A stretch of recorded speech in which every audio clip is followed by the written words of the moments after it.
de fortes chutes de neige et du verglas. Plusieurs wilayas sont concernés par ce bouleversement climatique depuis près d'une semaine, après une longue période de sécheresse, ce qui a entraîné bien sûr par endroits des désagréments aux populations locales.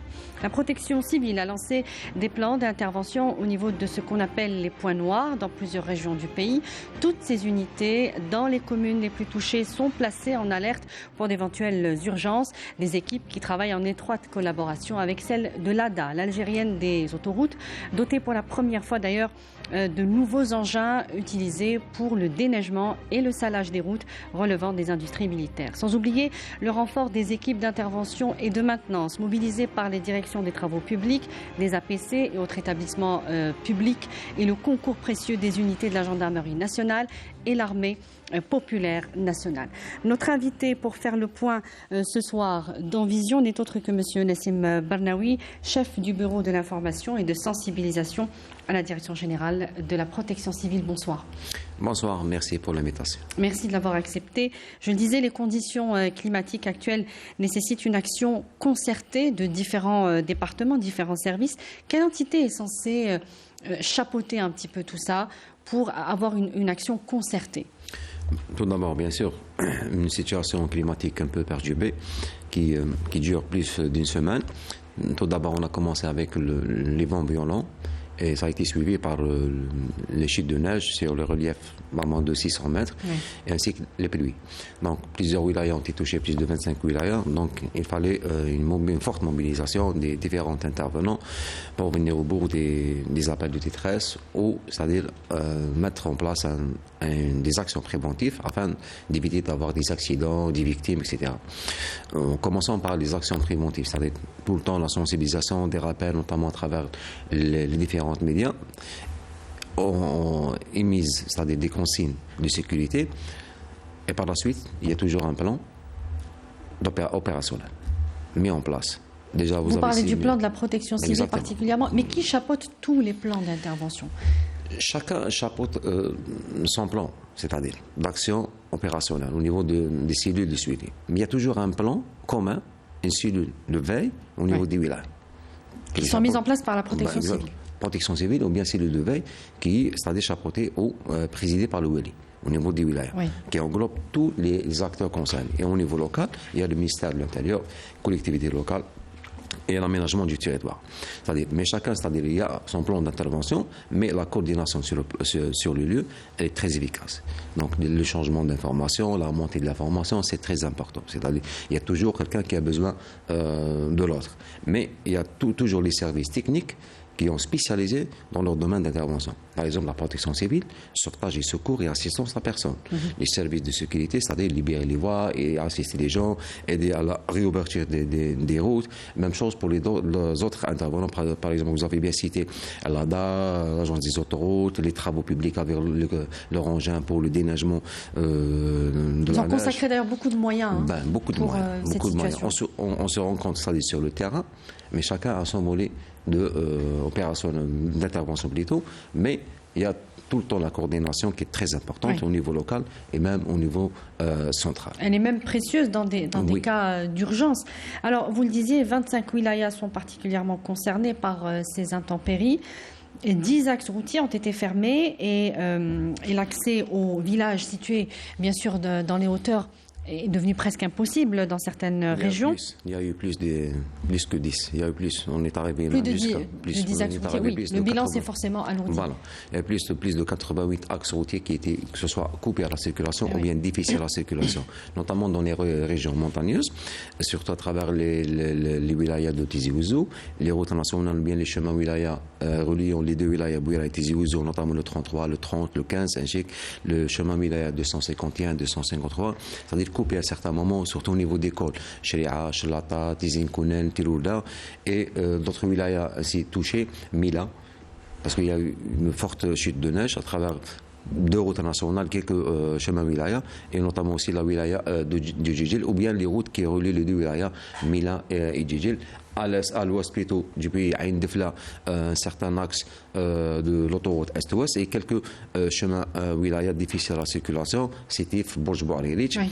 Voilà, c'est les wilayas. Ce sont principalement les mêmes wilayas qui sont concernés par des périodes de froid, c'est les mêmes wilayas. De grand froid. Exactement, c'est les mêmes wilayas, c'est les mêmes axes routiers, c'est les mêmes points noirs. Donc vous reproduisez un petit peu le même schéma, le même plan d'intervention, un peu lorsque la situation avec un renforcement plus, selon, c'est-à-dire la validité du BMS et l'importance du BMS, c'est-à-dire les moyens qui sont engagés, que ce soit humains ou matériels. En parlant de moyens combinés, vous parliez encore une fois des différentes équipes sur place. Est-ce que nous avons les moyens de faire face à tout cela lorsque nous avons 25 wilayas concernés en même temps, qu'il y a des situations d'urgence au niveau des routes, au niveau des autoroutes, lorsque cela implique des véhicules est-ce que nous avons les moyens d'intervenir en même temps ou est-ce qu'il y a forcément des situations... Chaque wilaya dispose des moyens personnels. Chaque wilaya a son propre plan d'intervention. Chaque wilaya a son plan ORSEC. Donc, il est mis en place, déclenché, c'est-à-dire sous la présidence de M. Louali, c'est-à-dire tous les modules intervenants sont regroupés avec leurs propres moyens. C'est ça la force de l'Algérie. C'est ça la force des différentes institutions de l'État. Chaque module a son propre, c'est-à-dire a ses propres moyens plutôt, et c'est-à-dire sa technicité qui est mise en place. Même en situation de neige, on a vu, c'est-à-dire des routes qu'elles se compliquent, c'est-à-dire le matin, une demi-heure, une heure, tout est rentré dans l'ordre. Et la spécificité cette fois-ci, c'est-à-dire la dépendance de la neige, c'est-à-dire était tout le temps. Et même la pluie, c'est-à-dire le travail était continué, c'est-à-dire pour réouverture, c'est-à-dire des routes, mais c'est-à-dire l'assistance, elle existait. On n'a pas senti que le citoyen a été bloqué. Même le citoyen n'en a pas senti qu'il est, c'est-à-dire dans un manque. Même l'intervention de la protection civile pour les appels de détresse, elle était... Il y a forcément eu quelques situations de blocage, M. Barnaoui. À certains moments, bien sûr. C'est tout à fait normal. À certains moments, on aura une situation de blocage. Notamment dans les villages difficiles d'accès. Les villages en zone montagneuse qui seront isolés pour quelques moments. Mais c'est-à-dire, l'organisation, cette fois-ci, elle était pertinente. Pourquoi? Pour quelle raison cette fois-ci? Est-ce qu'il y a plus de moyens? Est-ce qu'il y a eu l'acquisition plus de moyens? Plus de moyens. Il y a eu l'acquisition plus de moyens. Il y a eu une bonne préparation. Il y a eu une bonne analyse du BMS et la carte de vigilance. C'est-à-dire une bonne analyse. Vous parlez de bonne analyse. Une bonne analyse, c'est-à-dire on a le BMS qui arrive chez nous 48 heures avant, bien au maximum 24 heures. Je pense même pas pour les autres structures. Il y a eu des réunions, il y a eu des messages d'alerte, il y a eu des préparatifs, c'est-à-dire, je parle de la protection civile, de l'acquisition des agents, la mise en place du moyen matériel nécessaire dans ce genre de situation et mettre en place des équipes mobiles dans les points noirs, les axes points noirs. C'est-à-dire réduire le temps d'intervention, le temps de réponse. C'est très important. Ce qui a été fait cette fois-ci, c'est la clé de la réussite. Donc ces points noirs, justement, ils sont identifiés en permanence, c'est ce qu'on disait il y a un moment, c'est-à-dire que ce sont sensiblement les mêmes points, les mêmes régions, les mêmes localités qui sont particulièrement touchées, ou est-ce que c'est une situation évolutive selon le BMS? Comment vous les identifiez? Il y a des points, c'est-à-dire qu'à chaque fois ils reviennent, mais la situation elle évolue. Et c'est ça la spécificité des intempéries, c'est-à-dire où bien sûr le risque des intempéries, notamment les chutes de neige, où ça fait longtemps qu'on n'a pas eu des chutes de neige. Oui. Donc avec cette quantité, avec cette validité. Donc ça fait presque une semaine. Donc il y a eu des situations évolutives, mais l'action opérationnelle, elle évolue aussi. La bonne analyse et la bonne remontée de l'information, ça nous permet de répondre au terrain. Et c'est ça l'efficacité. Oui. C'est ça que le citoyen, à un certain moment, ne ressent pas. C'est-à-dire des il y a une célérité, il y a une rapidité dans le temps d'intervention. H24. C'est H24, jour et nuit. Donc, les services concernés sont sur le terrain. Alors, les services concernés, justement, par ce qu'on peut considérer comme étant des lanceurs d'alerte, ce sont ces cellules de veille qui sont opérationnelles aussi 24 heures sur 24. Comment ça se passe? On vient d'apprendre que ce n'est pas la protection civile qui les met en place, mais bien au niveau de la wilaya qui est concernée. Donc, c'est sous la direction du Wali directement. Ce qu'on appelle, la cellule de veille, c'est le poste de commandement fixe. Oui. Elle répond aux besoins du poste de commandement opérationnel qui est sur le terrain. Donc parlons de la protection civile. On a notre propre cellule de veille. Au niveau des différents centres de coordination opérationnelle, il y a ainsi que le Centre national de coordination qui est à la Direction générale de la protection civile, relié par des plateformes de remontée d'informations qui aident à la décision, à la réponse. Même chose au niveau du wilaya. L'échange de l'information entre les différents secteurs. Donc, pas forcément qu'on trouve la protection civile dans un tel point, c'est-à-dire on peut trouver, c'est-à-dire même les équipes dans un autre point, ainsi que d'autres secteurs, d'autres points, c'est-à-dire pour être efficace. Mais la coordination, c'est-à-dire la réponse, c'est-à-dire à un certain moment, la protection civile, avec les agents qui sont, c'est-à-dire des équipes pédestres qui sillonnent les axes routiers, on a besoin des engins. On a besoin des camions d'éneigement, pardon. Donc, rapidement, post-commandement fixe, la remontée de l'information et la réponse qui est immédiate. Alors, essayez de nous donner des exemples précis de ce qui s'est passé au courant de ces derniers jours. Il y a eu des interventions, notamment au niveau de la wilaya de Sétif, de Annaba, oui. Médéa, des personnes qui étaient cernées bloquées, des familles.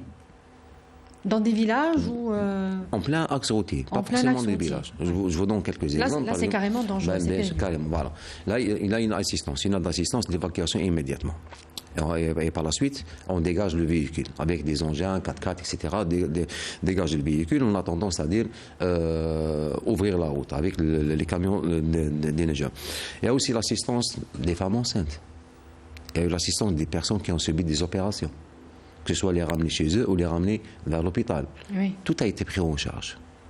Chaque personne appelle sur le numéro 21 10 21, on vient appeler les autres secteurs où il y a ça de la remonte l'information et la coordination et répondre à ces appels. Très bien. C'est ça l'efficacité de la coordination importante entre les secteurs intervenants.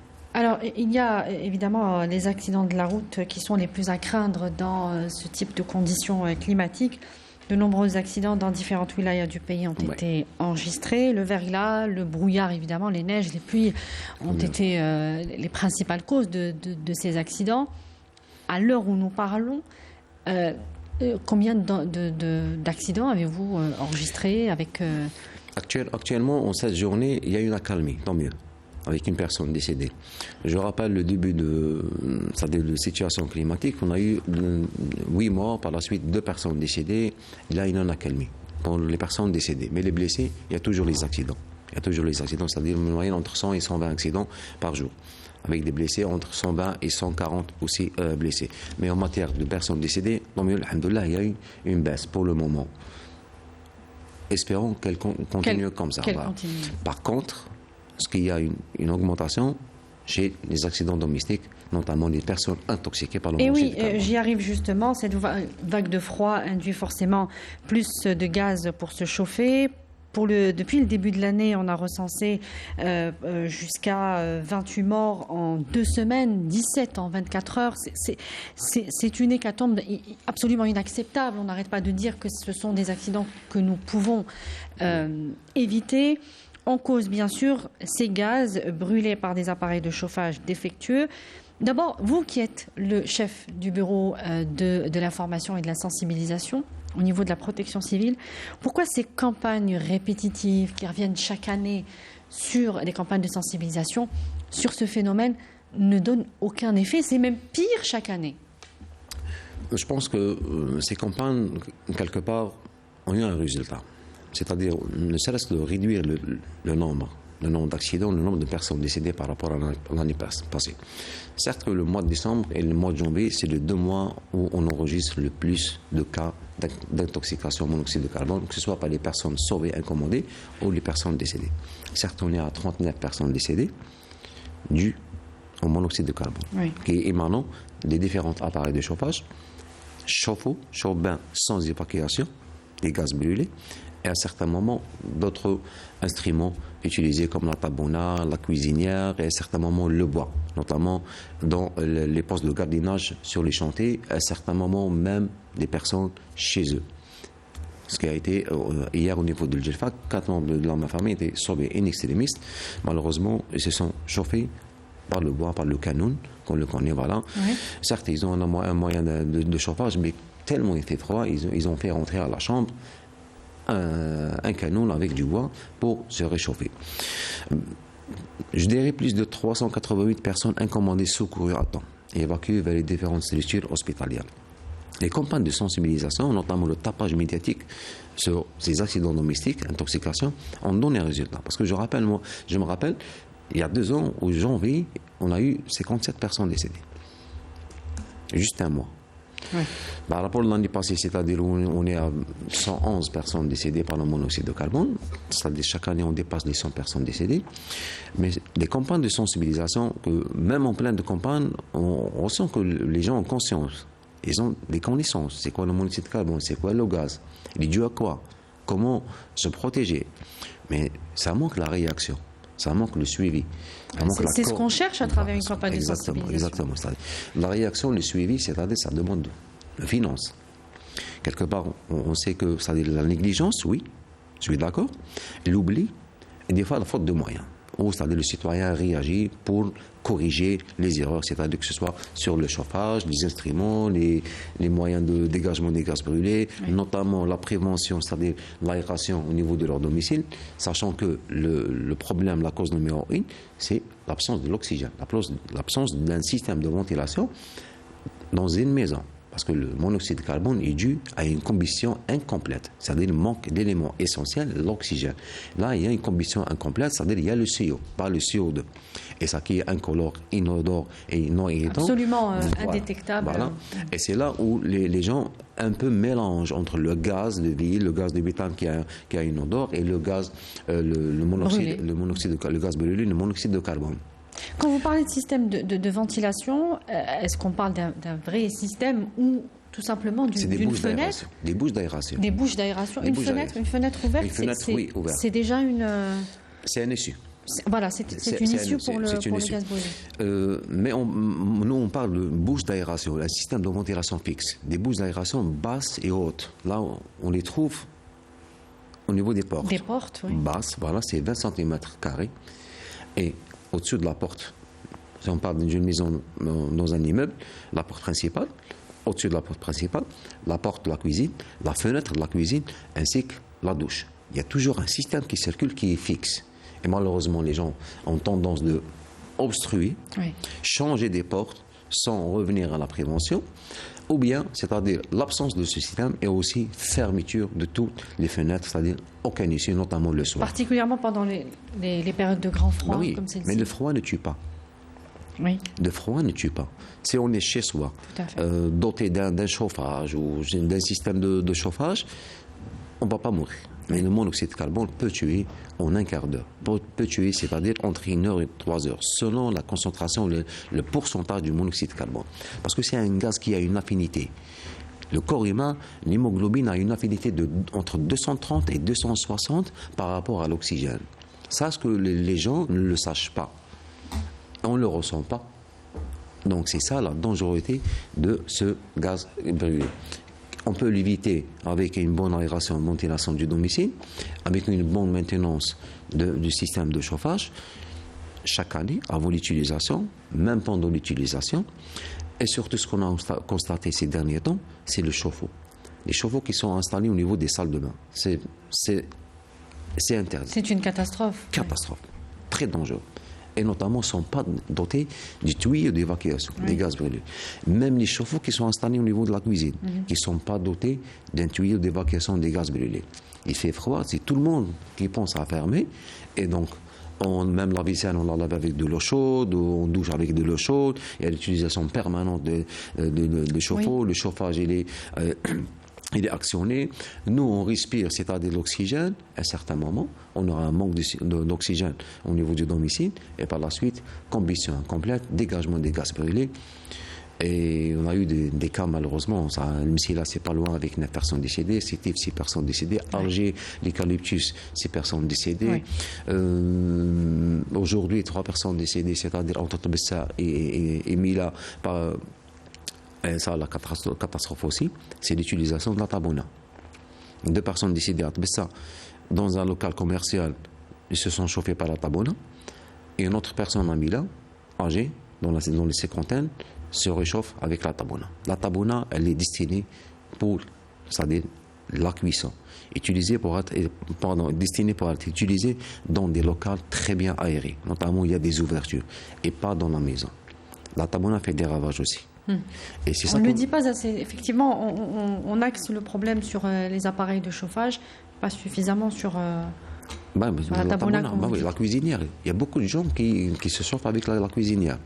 Il y a des gens, ils ont un appareil de chauffage dans le couloir et aussi ils font entrer dans leur chambre, c'est-à-dire une résistance. Oui, pour avoir un appareil...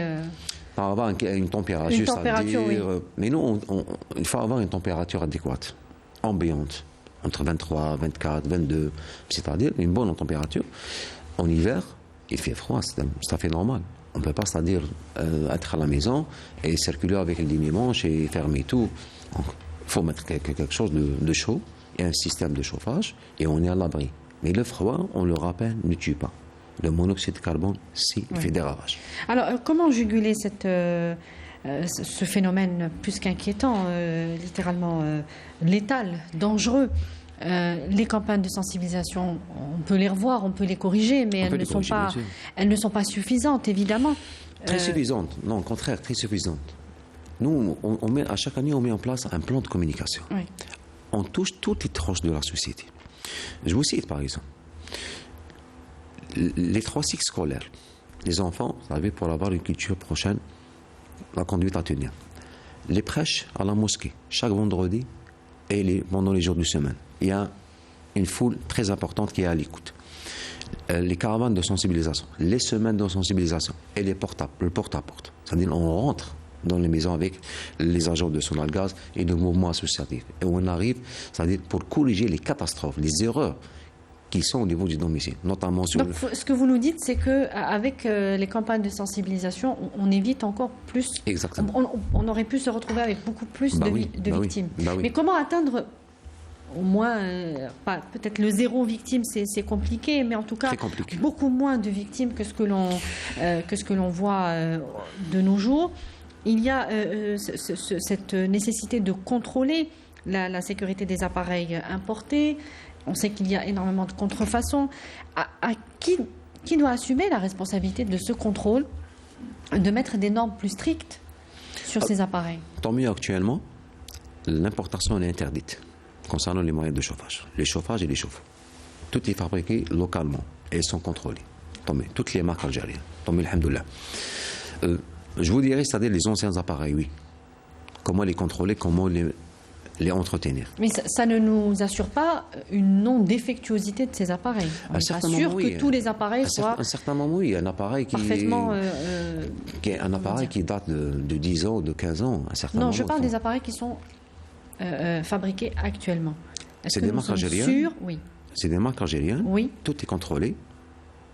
Il y a un laboratoire à Constantine. Tout est contrôlé sur les produits algériens. L'importation, elle est interdite, ça fait 4 ans. Le ministère du Commerce a fait un énorme travail dans ce sens. C'est un témoignage shahada lillah, comme on dirait. Voilà.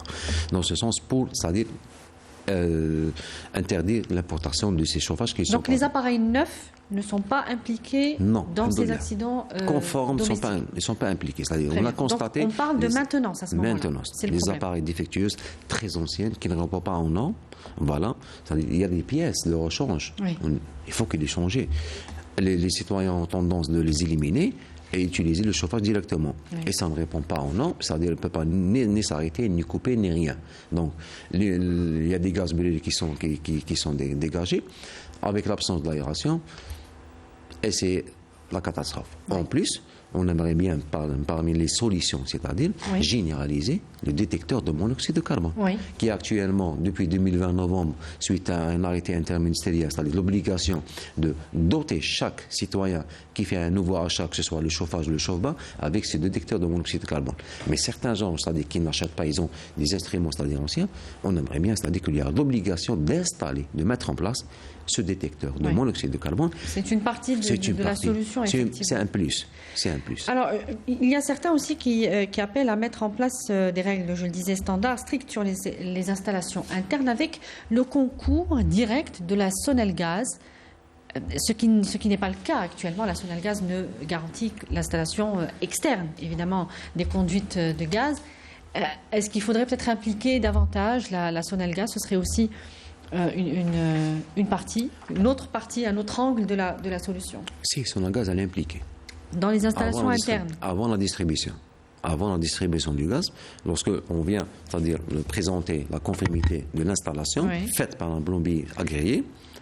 Oui, il y a un agent qui vient faire exactement. Là, mais pas sur les appareils, M. Bernaoui.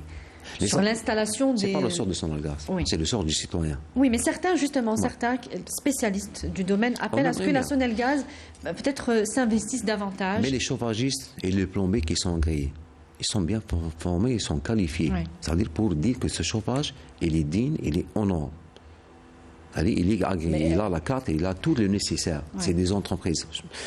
J'aimerais bien utiliser le terme entreprise, c'est-à-dire on fait appel à ces gens, pas à des gens bricoleurs. Mais justement, pas à des gens, ça aussi, c'est... Bien sûr, il y a plein de gens qui suivent, c'est-à-dire des formations en ligne sur les réseaux sociaux pendant une semaine, et hop, et ça, il devient un chauffagiste, un plombier, il commence à travailler, à installer n'importe quoi au niveau du domicile. Mais attention, lorsqu'il y a des accidents, lorsqu'il y a des personnes décédées, il y a toujours des enquêtes. Qui a installé, qui a mis ça, qui a acheté ça, où on a acheté ça. Il y a toujours des personnes qui vont... Donc ça remonte jusqu'au... jusqu'à celui qui a installé le chauffage. Oui, c'est parce qu'il a donc été... Donc il peut être poursuivi sur le plan pénal pour une installation... Il est poursuivi. Il est poursuivi, bien sûr. La ressource qui a été cause du décès. Est-ce que l'instrument, l'installation, comment a été fait, par qui a été fait, est toujours une enquête très profonde pour déterminer, c'est-à-dire les responsabilités. Voilà.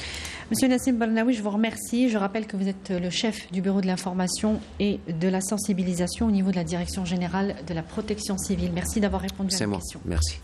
Merci à vous également de nous avoir suivis. Je vous souhaite une très bonne suite des programmes et à bientôt. Au revoir.